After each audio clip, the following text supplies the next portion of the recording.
Mister perfect extra gold திருமணமான அனைத்து ஆண்களுக்கும் ஒரே தீர்வு. வயதான பலகினமா, சுகர் பலகினமா, இனி கவலை வேண்டாம். 100% இயற்கை வயகரா, 100% ஹலாலான முறையிலும் தயாரிக்கப்படுகிறது. எவ்வித கலப்படமும் கிடையாது, பக்க விளைவும் கிடையாது. ஆர்டர் செய்தாலே போதும், உங்கள் இல்லம் தேடி வந்து சேரும். மேலும் விவரங்களுக்கு கீழுள்ள எண்ணை அணுகுங்கள். குடிகாரங்களோட தொல்லை தாங்கவே முடியல. குடிகாரங்களால நாங்க நிம்மதியா வாழவே முடியல. நாங்க நிம்மதியா வாழ்றதுக்கு ஒரு வழி செஞ்சு கொடுங்க முதல்வர் அவர்களே அப்படின்னு ஒரு மொத்த முஸ்லீம் கிராமமும் இன்னைக்கு போராட்டம் செஞ்சுட்டு இருக்காங்க. அதுவும் இந்த ரமலான் மாசத்துல இந்த பிரியப்பட்ட ஒரு போராட்டம் செஞ்சுட்டு இருக்காங்க. அந்த மக்களுடைய ஒரு முக்கியமான ஒரு கோரிக்கை என்னன்னா, பெண்களுக்கு மாதம் 1000 ரூபாய் உரிமை தொகை கொடுக்கக்கூடிய முதல்வர் அவர்களே, எங்களுடைய பெண்கள் நிம்மதியா வாழணும். ஏன்னா குடிகாரனுங்க தினம் வந்து அசிங்கமா கேட்டுட்டு இருக்கிறானுங்க. முஸ்லிம்களா பாகிஸ்தானுக்கு போங்க அப்படின்னு சொல்லி தினம் கெட்ட வார்த்தையில அசிங்கமா பேசிட்டு இருக்கிறாங்க. அதனால எங்க பெண்கள் நிம்மதியா வாழ்றதுக்கான உரிமையை அமைச்சு கொடுங்க முதல்வர் அவர்களே அப்படின்னு சொல்லி ஒரு கோரிக்கையை வச்சு இந்த ரமலான் மாசத்துல வீதியில இறங்கி போராட்டம் பண்ணிக்கிட்டு இருக்கிறாங்க. இப்படி போராட்டம் செய்யக்கூடிய அந்த மக்கள் மேலையும், அங்க இந்த விஷயத்தை ஒரு நியாயத்தை தட்டி கேட்ட மக்கள் மேலையும் இந்த குடிகாரர்கள் கொடுத்த அந்த வழக்கு அப்படிங்கிறது பெரிய சர்ச்சையை ஏற்படுத்தியிருக்குது. விஷயம் என்னன்னு பார்த்தோம்னா, தேனி மாவட்டம் பெரிய குளம்ல இருக்கக்கூடிய வடகரைன்னு சொல்லக்கூடிய ஒரு பகுதி. ரொம்பவே அழகான ஒரு ஊர். அந்த ஊர் ரொம்பவே அழகான ஒரு அட்மாஸ்பியர் கொண்டு இருக்கக்கூடிய ஒரு ஊரு. இஸ்லாமியர்கள், தலித் சமூகத்தை சேர்ந்தவர்கள், இந்துக்கள் எல்லாருமே ரொம்ப ஒற்றுமையோட ரொம்ப அண்ணன் தம்பி மாதிரி வாழ இருக்கக்கூடிய ஒரு ஊரு. இந்த ஊர்ல திடுதிப்புன்னு வந்து ஒரு டாஸ்மாக் கடையை ஒண்ணு திறக்கிறாங்க. சில வருஷத்துக்கு முன்னாடி ஒரு டாஸ்மாக் கடையை திறக்கிறாங்க. இந்த டாஸ்மாக் கடை எந்த பகுதியில் வைக்கப்படுது அப்படின்னா, இந்த வடகரை நவாப் பள்ளின்னு சொல்லி ஒரு பள்ளிவாசல், ரொம்பவே பழமையான ஒரு பள்ளிவாசல். வடகரை நவாப் ஜாமியா பள்ளி அப்படின்னு சொல்லக்கூடிய ஒரு பழமையான ஒரு பள்ளிவாசல்.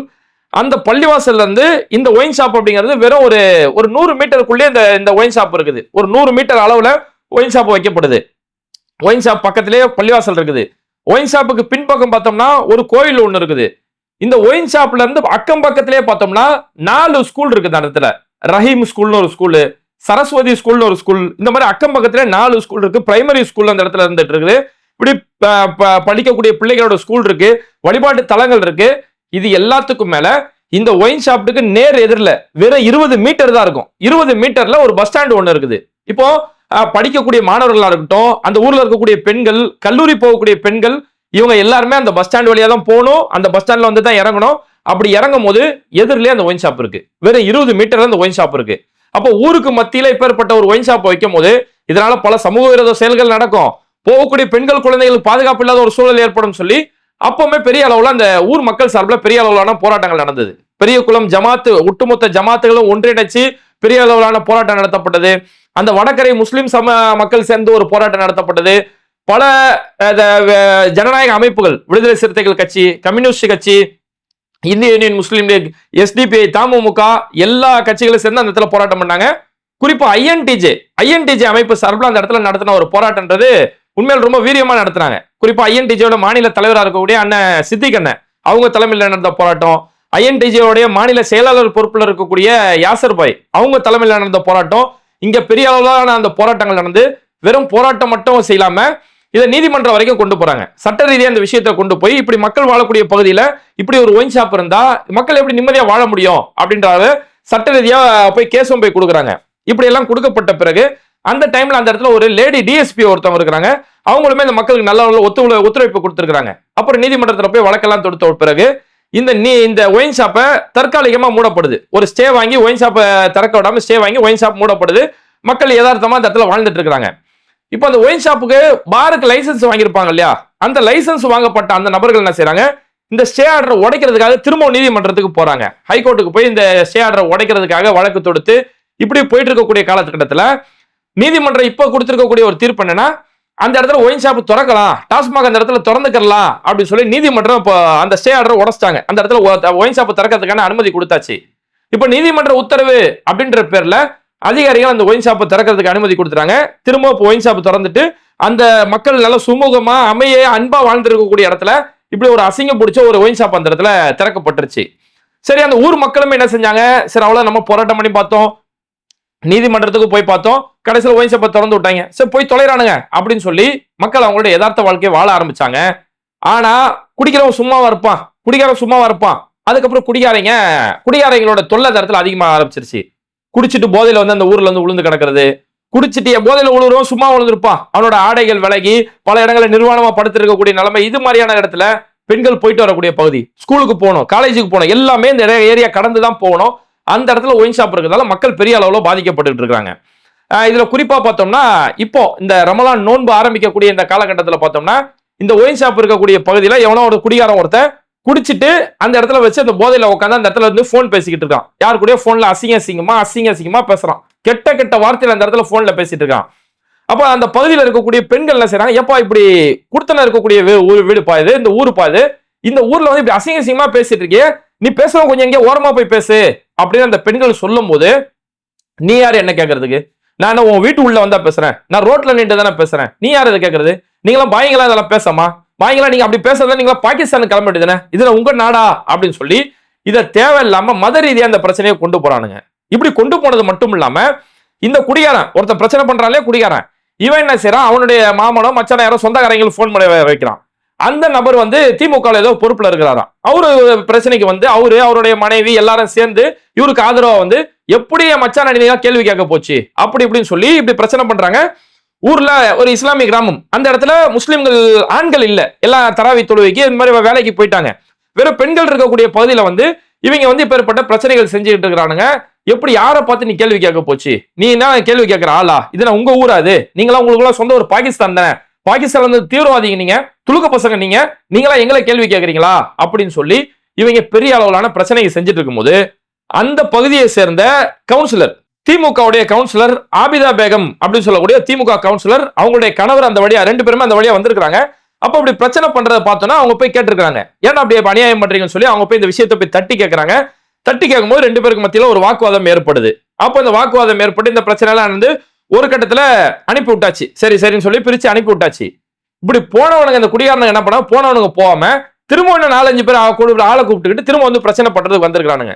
அப்ப இவங்க இப்படி பிரச்சனை பண்ணிட்டு வரும்போது அப்ப ஊருக்காரங்க சும்மா இருக்க மாட்டாங்க, தப்பு முழுக்க அவனுங்க பேர்ல ஒயின் ஷாப்ல குடிச்சிட்டு இந்த ரோட்ல உட்காந்து கலாட்டா பண்ணிட்டு அசிங்கமா கெட்ட வார்த்தை பேசி கேட்க வந்த பொம்பளைங்களையே தரக்குறைவா பேசி, அது முஸ்லீம் தீவிரவாதிகள் பாகிஸ்தானுக்கு போகணும்னு சொல்லி இப்பேற்பட்ட வார்த்தை சொன்னது மட்டும் இல்லாம திரும்பவும் போய் ஆளுங்களை கூப்பிட்டு வந்து அடியாளுங்களை கூப்பிட்டு வந்து இப்படி பிரச்சனை பண்ணும்போது ஊர் மக்கள் சும்மா இருக்க மாட்டாங்க. அப்ப ஊர் மக்கள் ஒரு கடை கொந்தளிப்பு ஆகக்கூடிய நேரத்துல நல்ல வேலையா அந்த இடத்துல போலீஸ் வந்தாங்க. ஏதோ ஒரு பிரச்சனை ஆகுது அப்படின்ற அடிப்படையில் அங்க போலீஸ் வந்துட்டாங்க.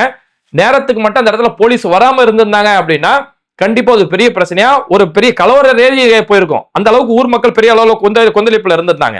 அதுக்கப்புறம் போலீஸ் வந்து எல்லாரும் பிரிச்சு விட்டு எல்லாம் அனுப்பி விட்டாச்சு. ஆனா மக்களுடைய அந்த ஆதங்க அடங்கல. ஒரு ரமலான் மாசத்துல கூட நம்மளால நிம்மதியா இருக்க முடியலையே.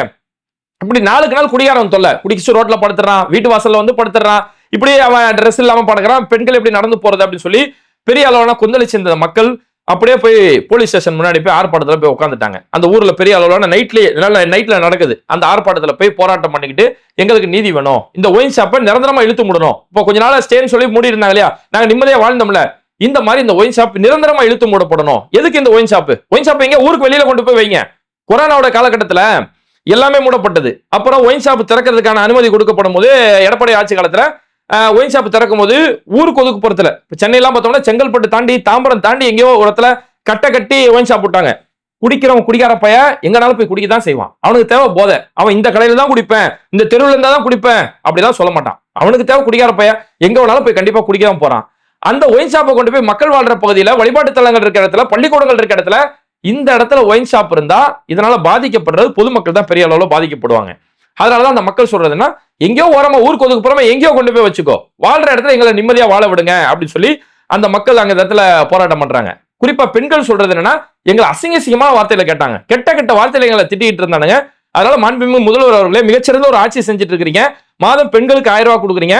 இதை மோடி அரசு இந்த தேர்தல் காரணமா காட்டி அதை தடுத்து நிறுத்தின ஒரு சூழ்ச்சி செய்யும் போது அதை முன்னேறியா நீங்க கண்டுபிடிச்சு எங்களுக்கு மொத்தமா எங்களுக்கு 5000 ரூபாய் எங்க அக்கௌண்ட்ல போட்டு இந்த அளவுக்கு சிறப்பான ஆட்சி செய்யக்கூடிய முதல்வர் அவர்களே எங்களுக்கு இந்த இடத்துல நாங்க நிம்மதியா வாழ்றதுக்கான உரிமையை கொடுங்க.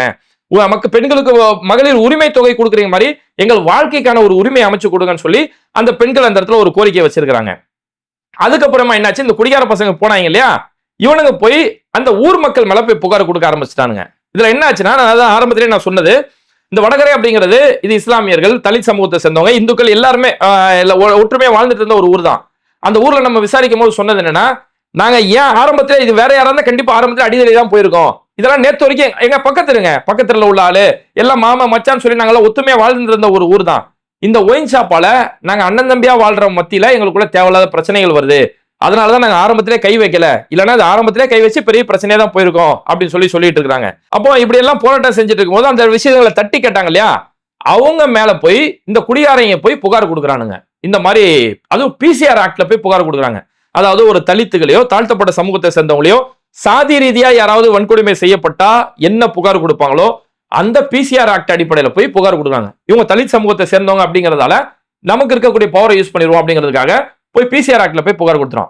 அவங்க யாருமே உங்களை சாதியை வச்சு திட்டல. நல்லா கேட்டுக்கோங்க, இஸ்லாமியர்களை பார்த்து இவங்க தான் திட்டினாங்க. நீங்க முஸ்லிம்கள் பாகிஸ்தானுக்கு போங்க, துலுக பசங்க, முஸ்லிம் தீவிரவாதிகள் அப்படின்ற வார்த்தையை இவங்க தான் பயன்படுத்துறாங்களே தவிர ஊர் மக்கள் யாருமே இவங்களை பார்த்து இவங்களுடைய சாதி ரீதியாவோ இழிவுபடுத்துற மாதிரி ஊர் மக்கள் யாரும் பேசல.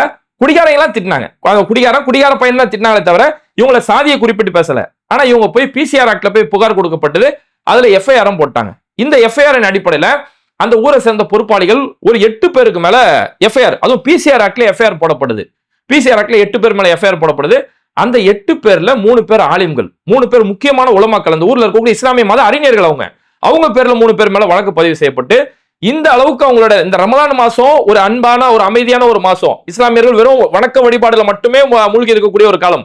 மற்ற காலங்களில் தொழு வராம இருப்பான், மற்ற காலங்கள் எப்படியா இருப்பான், அவங்க கூட நிம்மதியா தொழுகை இபாதத்துன்னு சொல்லி ஒரு மனநிலையோட வாழக்கூடிய ஒரு காலம்.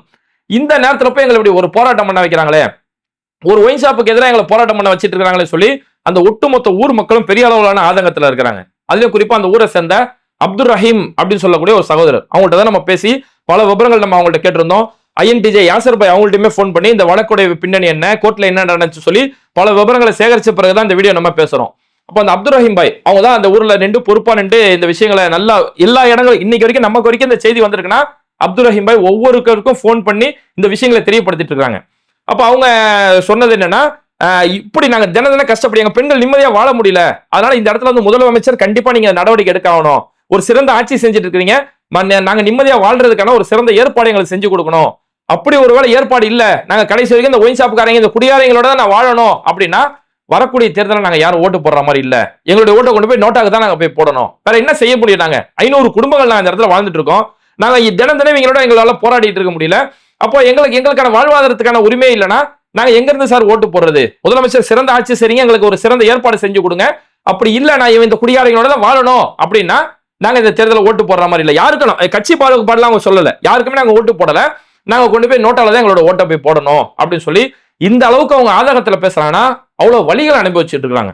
கொஞ்சம் யோசிச்சு பாருங்களேன், ரமலானுடைய மாசத்துல இப்படியேப்பட்ட பிரச்சனைகளை பெண்களை போய் அசிங்கமா கெட்ட வார்த்தையில திட்டுற அளவுக்கு இப்படி ஒரு இன்னல்கள்லயும் இப்படி ஒரு கஷ்டங்களை வாழ்றாங்கன்னா அவங்களுடைய வழி எந்த அளவுக்கு இருக்குன்னு நம்ம புரிஞ்சுக்கணும். அப்ப இப்ப ஏற்பட்ட பிரச்சனைகளை அவங்க சந்திச்சுட்டு இருக்கக்கூடிய ஒரு பெரிய அவல நிலையில இன்னைக்கு அந்த ஊர் கிராம மக்கள் இருக்கிறாங்க. அதனால இந்த இடத்துல தமிழ்நாடு அரசு, குறிப்பா தமிழ்நாடு முதலமைச்சர் மு.க. ஸ்டாலின் அவர்கள் இந்த கிராம மக்களுக்கு ஒரு நாங்க நிம்மதியா வாழ்றதுக்கான ஒரு ஏற்பாடு செய்யணும். இந்த ஒயின் ஷாப்பை கொண்டு போய் எங்கேயாவது போய் தூரத்துல போய் போற அளவுக்கு எங்களுக்கான ஒரு ஏற்பாடு செஞ்சு கொடுங்க. நாங்களும் எங்களுடைய பெண்களும் எங்களுடைய குழந்தைகள் நிம்மதியா வாழ்றதுக்கான ஒரு சூழல் அமைச்சு கொடுங்க அப்படின்னு சொல்லி அந்த கிராம மக்கள் முக்கியமான ஒரு கோரிக்கையை முன் வச்சிருக்காங்க. குறிப்பா அந்த கிராம மக்கள் நம்மளோட பேட்டை டிவி அவங்க கிராமத்துக்கே கூப்பிட்டுருக்காங்க. எங்க வடகரைக்கு நீங்க வாங்க, இங்க இருக்க நிலைமையை பாருங்க, எங்களுடைய பெண்களுடைய வழியை நீங்களாச்சும் பதிவு செய்யுங்க. ஒரு மீடியா கூட இங்க வரமாட்டாங்க. மீடியாக்கள் யாருமே வந்து எங்களுடைய விஷயங்கள் என்ன, எதுக்காக நாங்க போராடுறோம், நாங்க இந்த ரமலான் மாசத்துல நோன்பு வச்சுட்டு கூட எப்படி நாங்க போராடுறோம் சொல்லி எந்த மீடியாவும் இந்த செய்தியை பதிவு செய்ய மாட்டாங்க. பேட்டை டிவி நீங்க இது சம்பந்தமா ஒரு வீடியோ போடுங்க. வீடியோ போட்டா மட்டும் பத்தாது, தயவு செஞ்சு எங்க கிராமத்துக்கு வாங்க. எங்க கிராமத்துக்கு வந்து ஒவ்வொரு வீட்டுல பெண்களை கேட்டீங்கன்னா அவ்வளவு அவங்களுடைய கஷ்டங்களை சொல்லுவாங்க. எங்களோட விஷயங்கள் நீங்களாச்சும் வந்து பதிவு செய்யுங்க அப்படின்னு சொல்லி அந்த ஊர்ல இருந்து நமக்கு தொடர்ந்து போன் கால் வந்தது. இங்கேயுமே இன்னைக்கு சென்னையில இருந்து பல பள்ளிவாசல்கள் சார்பில் இருந்து இன்னைக்கு இது கோரிக்கையை வச்சுக்க ஆரம்பிச்சாங்க. முதலமைச்சருக்கு இன்னைக்கு தனித்தனி வீடியோ போட்டு ஒவ்வொரு பள்ளிவாசல்கள் இருந்து வீடியோ போட்டு அங்க அந்த ரமலான் மாசத்துல கூட நிம்மதியா வாழ முடியாம ஒரு கிராமம் கஷ்டப்பட்டு இருக்காங்க, 500க்கும் மேற்பட்ட குடும்பங்கள் கஷ்டப்பட்டு இருக்காங்கன்னு சொல்லி ஒவ்வொரு பள்ளிவாசல்களுமே இன்னைக்கு வீடியோ போடுறாங்க. முதலமைச்சர் அவர்கள் இந்த கிராமத்துக்கு ஒரு வழி செஞ்சு கொடுக்கணும் அப்படின்னு சொல்லி ஒவ்வொரு பள்ளிவாசல்கள் ஏற்பாடு செஞ்சுட்டு இருக்காங்க. பொதுவாகவே நிறைய பேர் சொல்லுவாங்க, தப்லீக் ஜமாத்துக்காரங்களாம் வந்து நன்மையை செஞ்சுட்டு போயிடுவாங்க, அமல்கள் செஞ்சுட்டு போயிடுவாங்க, ஒரு பாவமோ தீமையை நடந்தா அவங்க கிட்டே வரமாட்டாங்க அப்படின்னு சொல்லி நிறைய பேர் வந்து போன போக்கில் சொல்லிட்டு போவாங்க இல்லையா. இந்த விஷயத்துல எல்லா இடத்துலயும் முன்னெடுப்புல இருக்க தப்லீக் ஜமாத்தை சேர்ந்தவங்க தான். நான் சொல்லலையே அந்த அப்துல் ரஹீம் பாய், அவங்களும் சரி, இங்க இந்த விஷயத்த இங்க சென்னையில இருக்கக்கூடிய பல தப்லீக் ஜமாத்தை சேர்ந்த சகோதரர்கள் அவங்க தான் நம்மள்ட்ட கொண்டு வந்து இந்த விஷயத்தை சேர்த்தாங்க. இந்த விஷயத்தை நீங்க பேசுங்க, ஒவ்வொரு பள்ளிவாசல போய் பேசுறாங்க, இந்த இடத்துல நீங்களும் பேசணும், நம்மள மாதிரி 4-5 பள்ளிவாசல் நம்ம பேசினாதான் இது அரசுடைய பார்வைக்கு போவோம், நம்ம எல்லாரும் சேர்ந்து தான் அந்த மக்கள் நிம்மதியா வாழ்றதுக்கான ஒரு சூழல் அமைச்சு கொடுக்கணும்னு சொல்லி தப்லீக் ஜமாத்தை சேர்ந்த சகோதரர்கள் தான் இன்னைக்கு எல்லா ஏற்பாடையும் நமக்கு இந்த விஷயங்களை தெரியப்படுத்தி எல்லா ஏற்பாடையும் அவங்கள தான் செஞ்சுட்டு இருக்காங்க. இது எதுக்கு நான் சொல்ல வரேன்னா, பொதுவா அப்படி பொது புத்தியில யாருமே பேசக்கூடாது, இவங்களாம் எதுவுமே செய்ய மாட்டாங்க, இவங்களாம் அப்படிதான், அப்படி தயவு செஞ்சு அந்த பார்வை யாருமே பார்க்க கூடாது. அதனால இந்த இடத்துல திரும்பவும் தமிழ்நாடு அரசுக்கும் தமிழ்நாடு முதலமைச்சர் மு.க. ஸ்டாலின் அவர்களுக்கும் அந்த கிராம மக்கள் முன்வைக்கக்கூடிய ஒரு கோரிக்கை அதுதான். அந்த ஒயின் ஷாப் அந்த இடத்துல இருந்து ஒட்டுமொத்தமா அகற்றிட்டு அந்த மக்கள் நிம்மதியா அவங்களுடைய கல்வி சார்ந்த, அவங்களுடைய பொருளாதாரம் சார்ந்த, அவங்க வாழ்க்கை வாழ்றதுக்கான ஒரு யதார்த்தமான சூழல் அமைச்சு கொடுக்கணும். அன்பா வாழக்கூடிய இஸ்லாமியர்கள், தலித்துகள் என்னைக்குமே காலம் முழுக்க அவங்க அன்பா ஒற்றுமையா வாழ்றதுக்கான ஒரு ஏற்பாடை செஞ்சு கொடுக்கணும் அப்படிங்கிறது தான் அந்த கிராம மக்களுடைய ஒட்டுமொத்த கோரிக்கையா இருக்கு. தமிழ்நாடு அரசு அவசியம் இந்த விஷயத்துல தலையிட்டு இதுக்கான அந்த மக்களுக்கான ஒரு சுமூக தீர்வை ஏற்படுத்தி கொடுக்கணும். இது மாதிரி வீடியோக்களை தொடர்ந்து பார்க்கிறதுக்கு மறக்காம பேட்டை டிவியை சப்ஸ்கிரைப் பண்ணிட்டு இந்த வீடியோக்களை உங்க நண்பர்களுக்கு அதிகமா ஷேர் செய்யுங்க. இணைந்திருப்போம்.